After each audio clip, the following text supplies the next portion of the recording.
Jess. So for the position of leadership that he wants me in the future, he has put me in the position of servant leadership now by working with children. And if anybody has ever worked with children, you know that it's hard and you need compassion and patience and tender heart and sometimes it's not what you want to do. Okay, so what he's doing with my heart right now is he's working it up and building it up in loving kindness so that I can handle the affliction that's going to come with being a Christian in media, because it's going to come, and he never says that it's not gonna. So tonight I will be giving you 7 mini lessons that God has taught me about being a leader and leading others.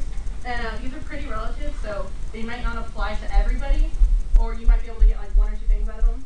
And there's no definite order that they of importance. So the first thing that God has taught me is to know that everyone is called to some form of leadership. If someone depends on you for anything at all, whether it's spiritually, financially, emotionally, anything at all, you are in a position of leadership. And it's important that we know what kind of leader that God wants us to be. And we need to be able to define leadership, which is the capacity or ability to lead, to give guidance or direction. So leadership can be anything from being a parent to doing worship on stage to being an employee of a company where not many Christians work. So if God appoints us as leaders, our purpose is to help and to guide and direct people towards God. Matthew 28:19 says, "Go therefore and make disciples of all the nations." Mark 16:15 says, "Go into all the world and preach the gospel to every creature."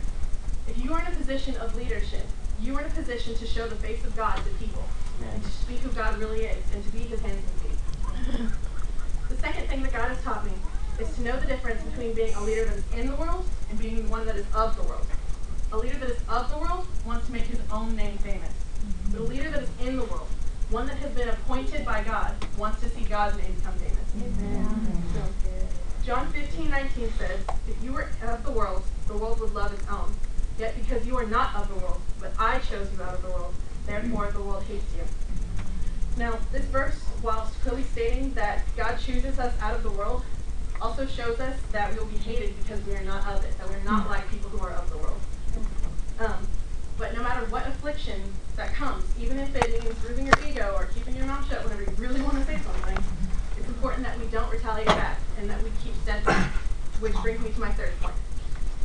The third thing that God has taught me is to keep yourself from being a worldly leader or a leader that is of the world.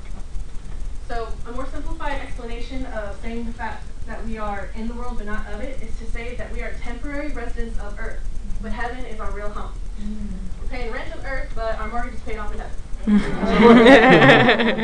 Show of hands. Who has heard of Superman? Okay.